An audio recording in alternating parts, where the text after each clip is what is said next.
Chapter 3. Mother gently placed the sleeping Ali on an uncluttered spot on the floor. Miriam had fallen asleep too, and was carried over to sleep beside her brother. "Let's clean up," Mother said. Slowly, they put the room back together. Parvana's back and legs ached. Mother moved slowly too, all hunched over. Mother and Nuria replaced things in the cupboard. Parvana got the whisk broom down from its nail in the lavatory and swept up the spilled rice. She wiped up the spilled tea with a cloth. The ripped Tosaks could be repaired, but that would wait until tomorrow. When the room looked somewhat normal again, the family, minus father, spread quilts and blankets on the floor and went to bed. Parvana couldn't sleep. She could hear her mother and Nuria tossing and turning as well. She imagined every single noise to be either father or the Taliban coming back. Each sound made Parvana hopeful and fearful at the same time. She missed her father's snoring.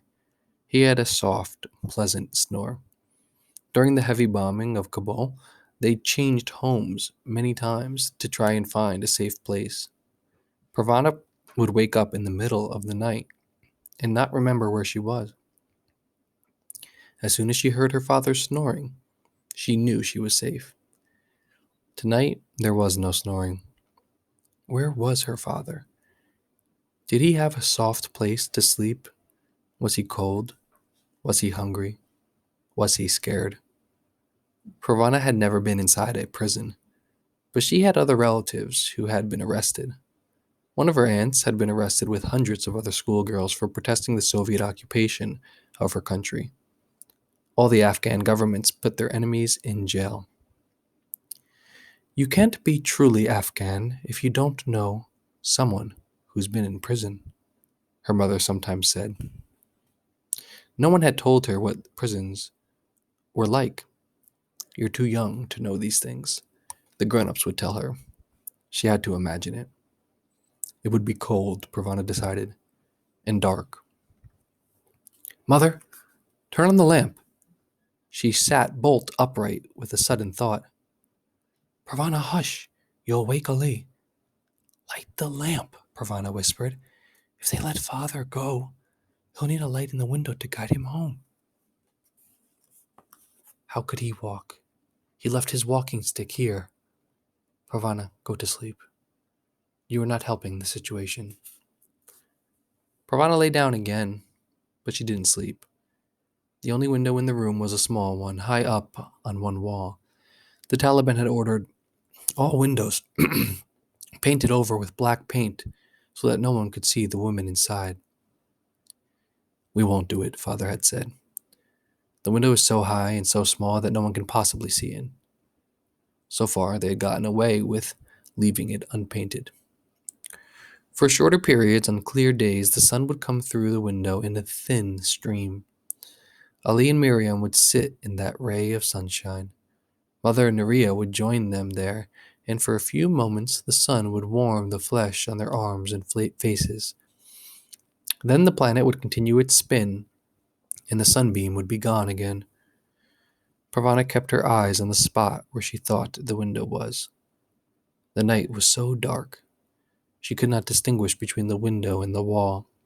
She kept watch all night, until the dawn finally pushed the darkness away, and morning peeked in through the window. At first light, Mother, Nuria, and Parvana stopped pretending they were asleep. Quietly, so they didn't wake the young ones, they got up and dressed. For breakfast, they chewed on leftover naan.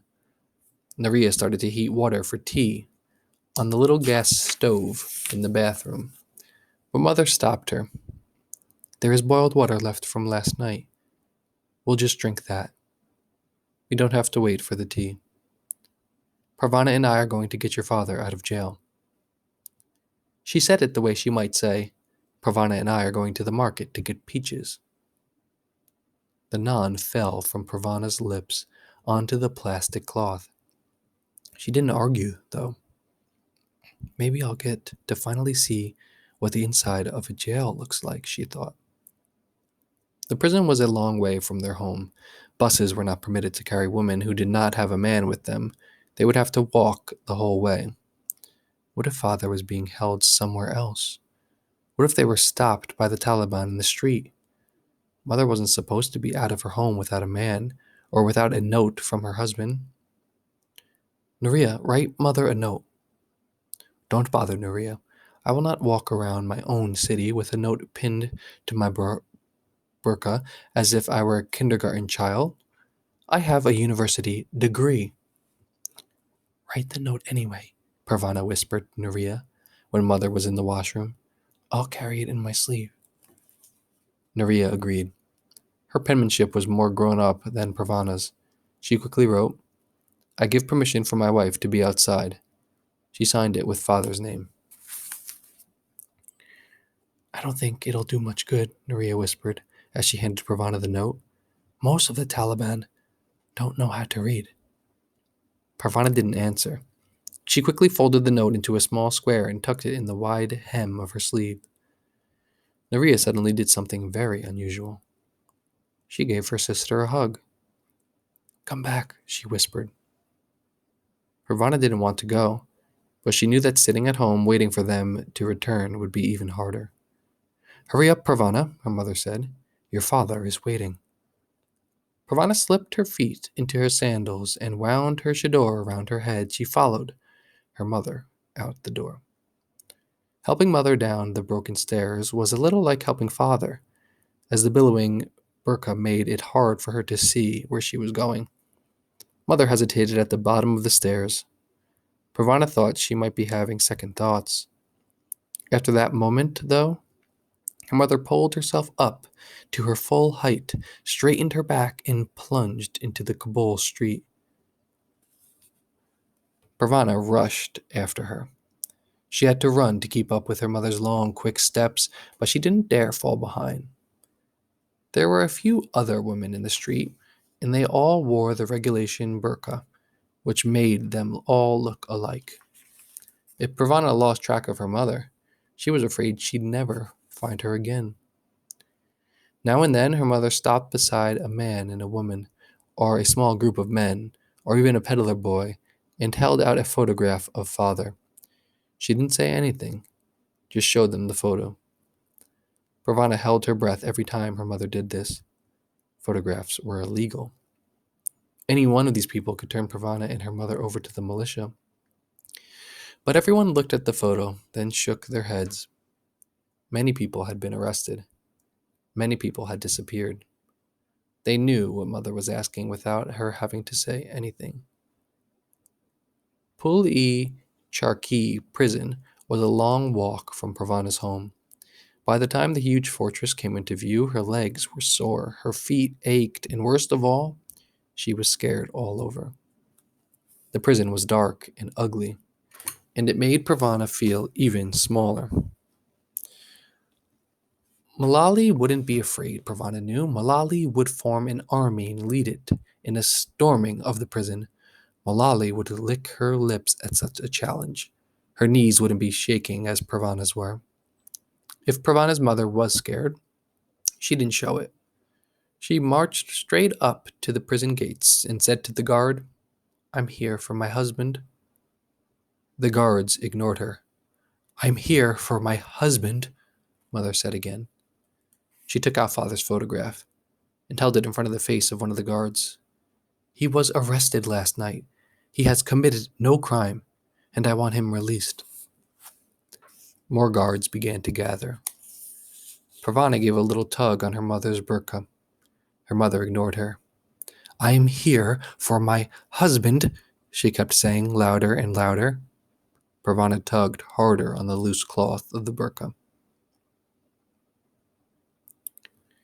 Hold steady, my little Malali, she heard her father say in her mind.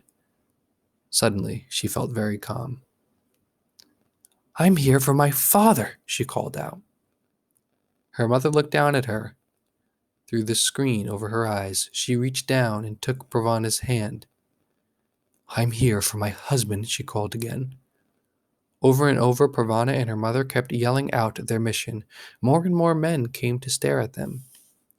Be quiet, ordered one of the guards. You should not be here. Go from this place. Go back to your home. One of the soldiers snatched the photo of Pravana's father and tore it into pieces. Another started hitting her mother with a stick. Release my husband, her mother kept saying. Another soldier joined in the beating. He hit Pravana too. Although he did not hit her very hard, Pravana fell to the ground, her body covering the pieces of her father's photograph. In a flash, she tucked the pieces out of sight under her chador. Her mother was also on the ground, the soldier's sticks hitting her across her back. Pravana leapt to her feet. Stop! Stop it! We'll go now. We'll go. She grabbed the arm of one of her mother's attackers. He shook her off as if she were a fly. Who are you to tell me what to do? But he did lower his stick. Get out of here. He spat at Pravana and her mother. Pravana knelt down, took her mother's arm, and helped her to her feet. Slowly, with her mother leaning on her for support, they hobbled away from the prison.